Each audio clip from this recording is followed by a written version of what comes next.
are you? I hope you're keeping well, and I truly hope you're keeping safe. My name is Mary Nubura, and I'm the lead events consultant at Majestic Events Kenya. And welcome to our YouTube channel where we discuss all things that are related to events. Today we are shooting from the lovely Park Inn by Radisson, and we're doing it right here at the rooftop. It's amazing. It's just a lovely scene, right? So you have to come here one time and enjoy it for yourself.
Not to mention these amazing floral arrangements by Lillian of Floral Art. So we're really happy to be here.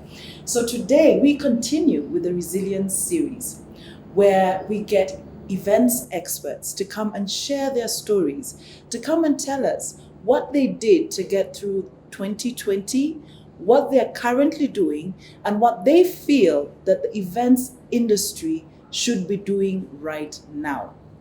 Today, I have one of the top wedding planners and a very good friend, Natasha Nalyaka of La Vida Events. She has been in the industry since 2009, and I think we're even in the same class. I'm not too sure who was number one or two, who was the first or the second, but it's really nice to have you, Tasha. Karibu. Thank you. Welcome. Thank you for having me. Yeah.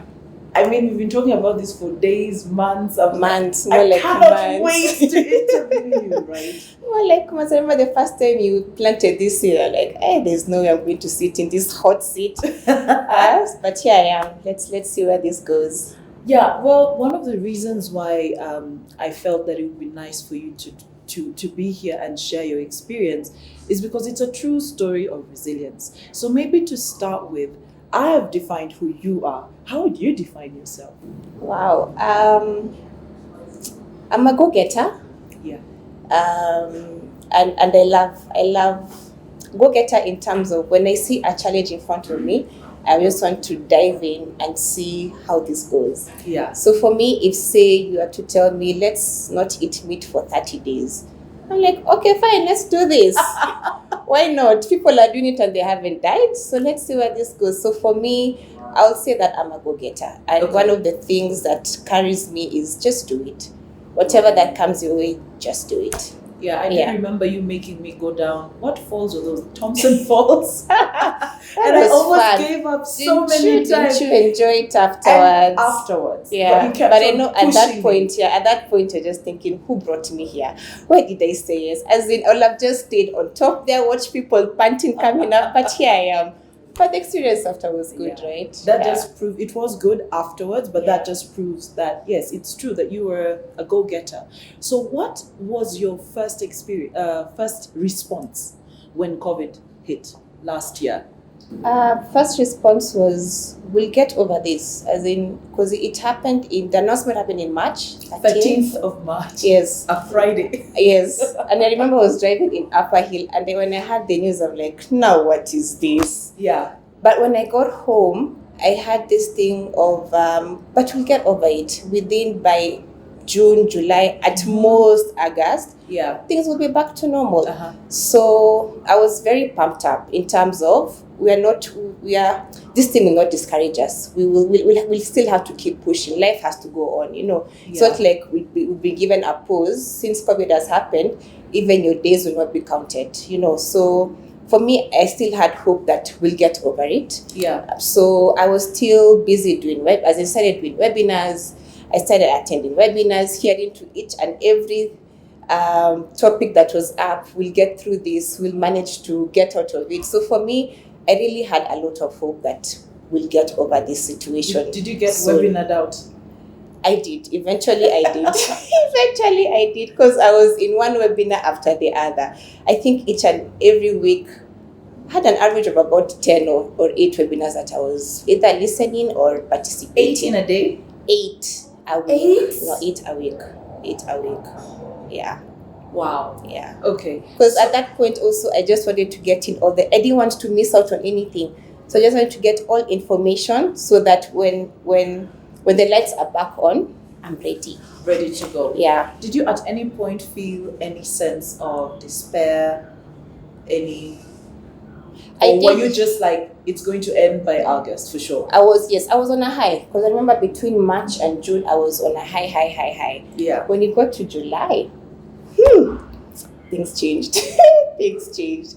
I like working out. So when gyms were closed in March, I started running. Then in end of June, I went for a run trail in the forest and I sprained my ankle. So which meant I could not do any activity in the month of July. So there goes your stress reliever. Yes. So there was no way that I was putting out this stressing, and then seeing that things are not changing.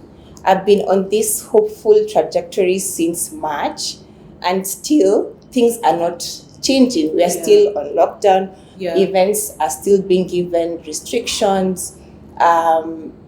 People are not coming in to do conferences, so work has just gone all quiet. So with all that, I think for me, July was the month where I just crashed. No. Yeah. And so what did that mean, not working? Okay, you said you're not working out. So crash here is? Crash is, I lost hope. Okay. Yeah. I was just, for me, I think my biggest question then was, what's the point? Yeah. What's the point of doing another webinar? What's the point of looking for another client? What's the point of posting on Instagram? Because one of the things you're told is keep being visible, post on your social media platforms. Yes. But then in July, I'm like, what's the point? Because I've been posting all this time. There's been no, I want to work with you, or I want to hire you as my planner. There was no that, Mm-hmm. There was no, yes, there were inquiries coming in, but there was no solid answer for yes, I want to work with you. Here's the deposit. In fact, for us, work is money in the bank. But there was no money in the bank. We were just dusting our figures. So for me, that was it. Because there were no deposits coming in. We were just giving, but there's nothing that was really coming back. I've actually never thought of it that way. That's a very nice way. We're just giving, you keep posting, you're giving of yourself, you're posting, So you're giving your and wisdom. No one's giving back. Exactly, yes. So that I think for me, July is when I just felt, what's the point? What's the point of all this? Okay. Yeah. So when did you have your turnaround point? That same period, because I remember there's a call I had with a few friends, and it's a check-in call. How you doing? What's your plan for the month? And that call, when it was my turn to speak, I just told them, guys, today I really don't feel like talking, so I will just listen. Mm-hmm. So after the call, one of the ladies called me just to find out what exactly is going on. I just told them, as in, this life is just pointless. We are here. I feel like I was in a hamster wheel. You're just there running. There's no point to rest. You're just running, and yet there's really the race nothing. is never ending, and you're not getting to the finishing line. And there's nothing tangible that I can say out of this period of sprinting. This is what I've gained. So yeah, I just told her that, and I feel that there's so much happening, but there's really I don't have any clarity of where I'm going. As much as I am moving, as much as I am giving, I still don't know what I'm giving to. Yeah. I still don't know what the end goal is. Yeah. So at that point, she just told me, you know what, I feel you need time out to yourself. Okay. Time out to just take time to yourself. Because I think I was busy, and being busy keeps you distracted Very true. from what you're supposed to do in life, from what really wakes you up in the morning. So that period is now what I did is I took time out social media for about 3 weeks, and just to start journaling, because even journaling was out the window. I was just like, let's be visible, let's make noise on what La Vida Events is all about, on what I do, etc. So I started journaling again, and at that point it now became clear that I need to get something that really drives me. Yeah. Okay. Mm-hmm. Yeah, because I also felt I'd reached a plateau. Where in your life, in your career? Career mostly. Okay. Yeah, career mostly. So in the event space. Exactly. Yeah. And even thinking back, I had that plateau happening in 2018. I remember we had a chat with you about it. How many times have you quit?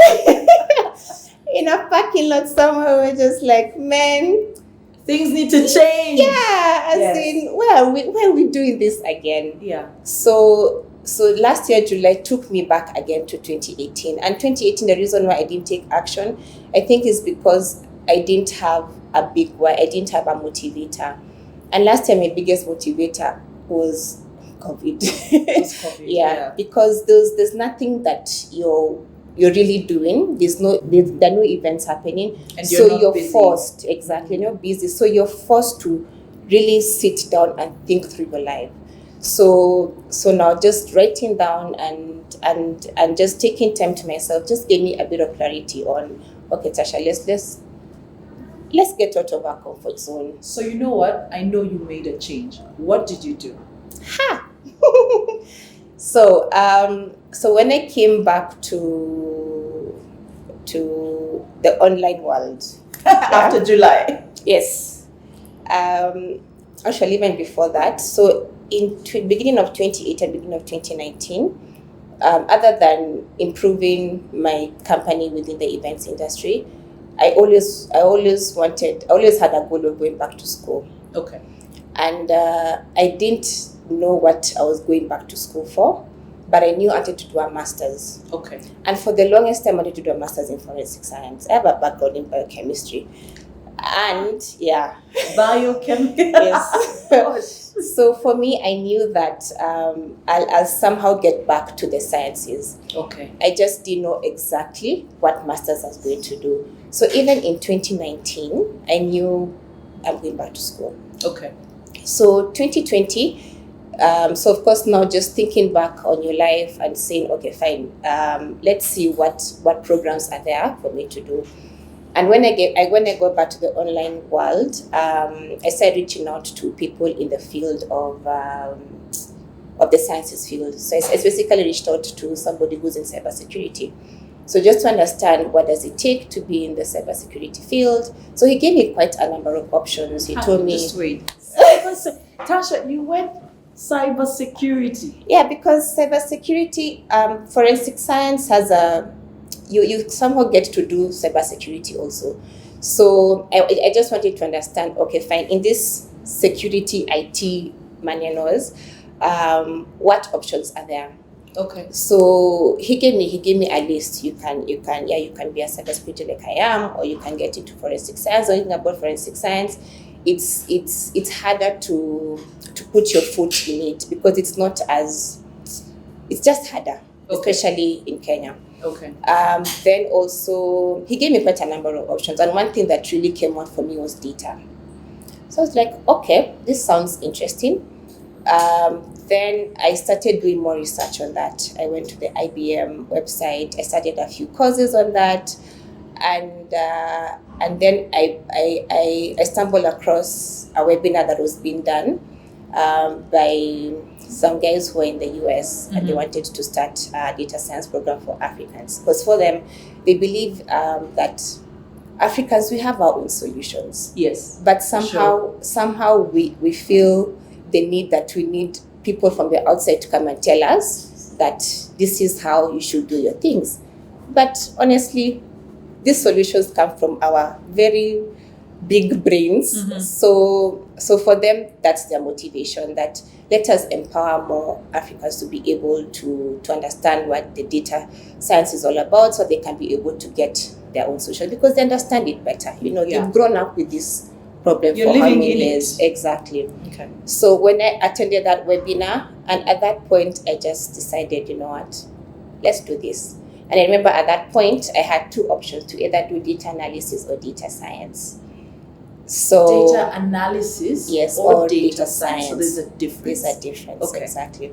So for data science, data science is more predictive, where from a problem, you're able now to give recommendations and also predict outcomes. Okay. For data analysis, it's more, you have a problem, what happened, and let's see how we can avoid the situation in the future. Okay. And for data science, involves more coding more programming compared to data analysis. Okay. So after the webinar, the moderator, after the webinar, yes. So after they've done the interview, not the interview, but after the webinar, they were encouraging you, if you're interested, please email us and we'll do a one-on-one interview. And of course, Tasha, you sent an email. Yes, I sent the email. Okay. And my question was, are you sure? I have no programming background. I didn't do computer science in my first degree. Will I be able to understand the concept? The guy just told me, if you're willing, if you're ready to learn, you can learn anything. And at any age, because this was another question. Yeah. At any age, you can learn anything. Okay. And of course he gave me the downside. You have to put in more hours, because there are people who are doing it and they have a background in what you don't have. So for you, it's not but it's a more challenging, because you have to put in more hours and understand the concept. Okay. So at that point, I was like, you know what do I have to lose? Let's just do it. And you started. And I started, because if it didn't work out, we'll just go back to do something else. I've heard you say this, but I don't think I've ever asked you about the story on how you did it. So what would you tell someone? I mean, that's when someone says they're going into interior design, or really, it's not very different from events, because there's decor, there's the element of art and furniture, but data science is completely different. And I know you said that you'd always known that you'd get back to science. So you've decided to go into it. So where are you at this very moment? Okay. In terms and of how has learning, it been getting into a completely new field? Yeah. It's been quite a journey. The first month of learning, you're very excited, you're learning something new. Yeah. Then it becomes real as you proceed in your journey. That's when you're trying, you're given an assignment, when you're trying something, it's not making sense. You're just wondering, what have I put myself into? Did I make a mistake? Exactly. You see that trail that we went for, and at that point you're wondering, why did I come here? Actually, because then you're in the middle. You either go down or you go up, but you still have to make the effort. Yeah. So for me, I had the same questions. Who sent me, Natasha? As in, you couldn't just have continued waiting on the lockdowns to be, and then now we see how this industry turns out. But for me, I also believe that I have to be better. I can't keep doing the same thing and expect that something different will come out of it. So every day, as much as it's a challenge, I have to remind myself, you're getting better. Yeah. Yeah. And one of the things my mentor tells me, because the one who now has trained me throughout the data science journey, is when a baby is born, they don't walk immediately. True. They first have to sit, they first have to stand, balance, and crawl, then they start walking. Yeah. Same case with this journey. Don't expect that when you start something new, by tomorrow you'll be a professional. It takes time. Anything good, anything worth waiting for really does take time. So be kind to yourself. Even if you're starting something, be kind to yourself, but also put in the hours, put in the work for it to be worthwhile for you. So right now I'm about to finish the Congrats! course. Yeah. But, you said something, if you're going to put the work, and I was just trying to think, sometimes we put into work into something that's not working. Yeah. So how about if you put the same energy into something that has a possibility of working? Exactly. Then you're likely to get different results. What lessons did you learn or are you learning from this experience? When you look back, now it's 2021, we're getting to we're almost getting to June now, half the year. What lessons do you say you've learned in your switching? In my switching, I think for me the biggest thing is have the right people in your corner. Okay. Many times, especially when you're starting something new, it's very easy to give up. It's very easy to say, be done with it. Yeah, as in, it's a wrap. Yes. Let's just go back to what we know. Yeah. But you never know what's on the other side of the door. Yeah. You're here stressing, this is not making sense. Let me just do an about turn and just go back to the other door, which I know. But having a community of people who are actually going to be right by your side and telling you, just open the door, you can do it. Open the door, you can, as in, you can do it. You can actually make it. So for me, the biggest thing is just having a group of people. It doesn't have to be 10 years, just to support you, not to see your full dream, but just to see where you're headed at. Because those are the people who will encourage you. Those are the people who motivate you and just give you that extra push. So what happens to Tasha, the wedding planner, the events planner? What happens to La Vida Events? With all this data science business going on. Yeah. Now, the beauty of data science, it can be used, it's applied in any industry. Okay. It can apply to the events industry, it can apply to the finance industry. So you never know. I'll definitely come back and give some good analysis on the events industry in this country. In terms of right now what to do with La Vida Events, it's not very clear. Okay. Yeah. What's clear right now is let's finish the course, let's finish the project, and let's start working maybe. Are you getting naysayers? Like, are you getting people who are discouraging you? Or I thought you have been in business after all these years. Now you're going back to something new. Are you getting any negativity, any form? Oh, nice. Surprisingly, I haven't. So you probably have insulated yourself with the right people.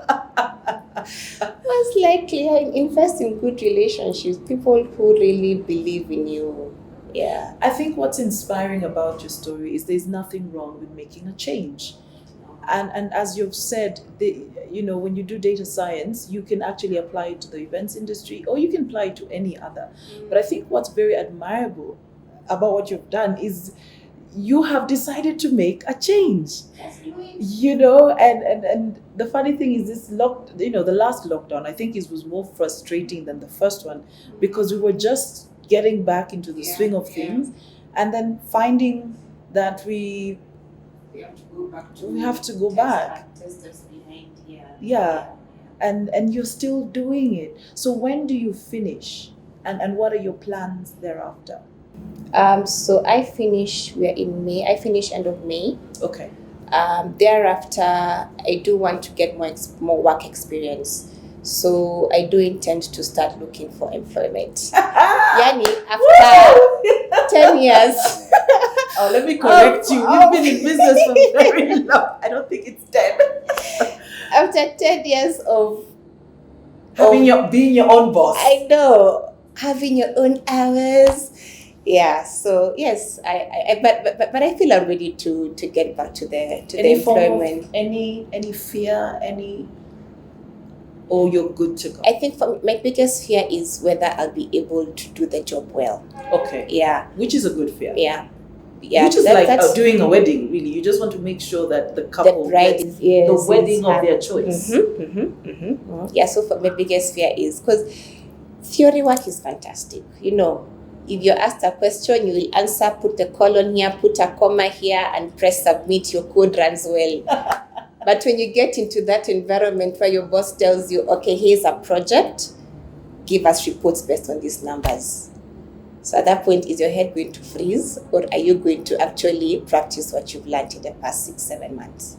So for me, that's just me. Oh, you said 7 months. Is it 7 months since? Because I started in September. Wow. Yeah. That's Actually, that's 8, 8 months. Yeah. Congratulations. Well Thank done. you. Not so many people are willing to take the plunge. Yeah. And I wouldn't, would I be wrong if I said, if someone gave you, would you be willing to take events jobs right now? Or is it a clean cut and you just want to concentrate on data science? No, I would be willing. Yeah. Yeah, I would be willing. Because I think what COVID has brought to us is having one stream of income or one job is like a no-no. You know, in the Western world, someone has like 3 different types of jobs. So there's nothing wrong with you doing a wedding and you handling an event and doing your data science work. It's awesome. What would you tell let me start with planners. What would you tell other event and wedding planners who are in the space of, we're not too sure how work is going? Because regardless as to whether people are working, the point is people are still not doing as many events as they used to. And they're also, in most cases, not paying what they used to pay for planning. So what would you tell them? Use this time, because right now you're not busy. You're not busy. You're not up and down meeting vendors or clients. So you have more time to yourself. And use this time to explore. Use this time to think back 5 years ago, 10 years ago, what did I really want to do? Mm-hmm. And if it's still events, but there's nothing wrong with that. But what more can you do other than what you're currently doing? Yeah. So that it's not just a one-minded thing. You're able to think through and see what else can I add to this pot of mine and be able to make sense out of it. It's like a kachumbari. Yes. So use this time to explore. Use this time to try new things. It's never too late. Even if it means you have to go back to school and do a degree for 3 years. If you're thinking about it, just go ahead and do it. If you're thinking about starting another skill, go ahead and do it, because you never know what's going to happen in the next 3 months. Okay, I thought you were going to say 3 years. No, even 3 months. 3 months. Yeah. In January, we didn't know we were going to have a lockdown. It happened in March? Oh yes. Yeah, we March didn't know 26th. exactly. So you can't tell what's going to happen even next week. So if that idea has come, please just pursue it. Yeah. And what would you say to someone who is fearful? They have it because most of the time we have these ideas of, I want to do this, I want to do this, I want to do this, right? What would you tell someone who's having the same thoughts that you are, that you did have in 2018 and last year as well, but they're a bit fearful? What would you tell them to do? What advice would you give them to overcome that fear? Okay. I think fear is a motivator also. Okay. But you see, it will either motivate you to do it or to not do it. And 2 years or even 1 year from now, if say you want to start doing floral arrangements, and it's something that has been in your mind for so many months, 1 year to come, will you regret not doing it? Mm-hmm. Or will you be okay not doing it? Okay. Yeah. Okay. So fear is a good thing. It just depends on what you use it, how you use it. Will you use it to push you, or will you use it to, what's the opposite for push? Pull you down, or leave you where you're at. Oh yes, exactly, leave you where you're at. So as in, just use fear to push you in the right direction, to push you in a decision that a year, 2 years, 5 years to come, you'll be proud of what you decided to do. Yeah. So use your fear as a motivating factor. Use your fear to propel you, to push you. Wow. What's your parting shot this lovely morning?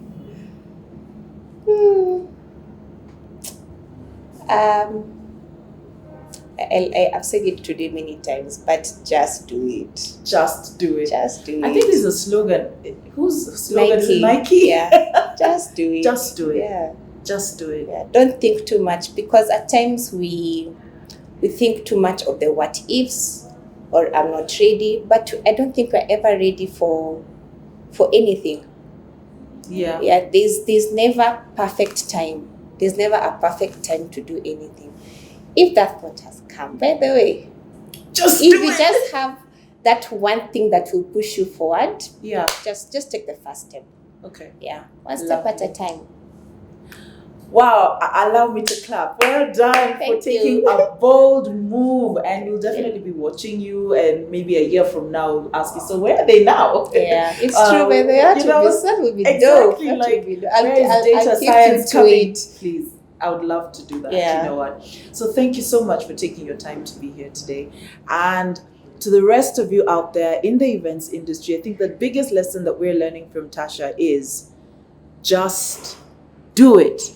Don't be afraid. If there's something that's been going through your mind and you're like, maybe I should do it, imagine this is the time to start looking at the possibilities of what could be.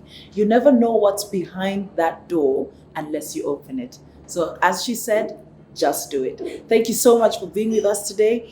We want to thank Parkin by Radisson for hosting us. Thanks to Floral Art. Most importantly, thanks to Aquatronics Studio for doing all the shooting work and all the video productions. And from all of us in the studio, we say, God bless and take care.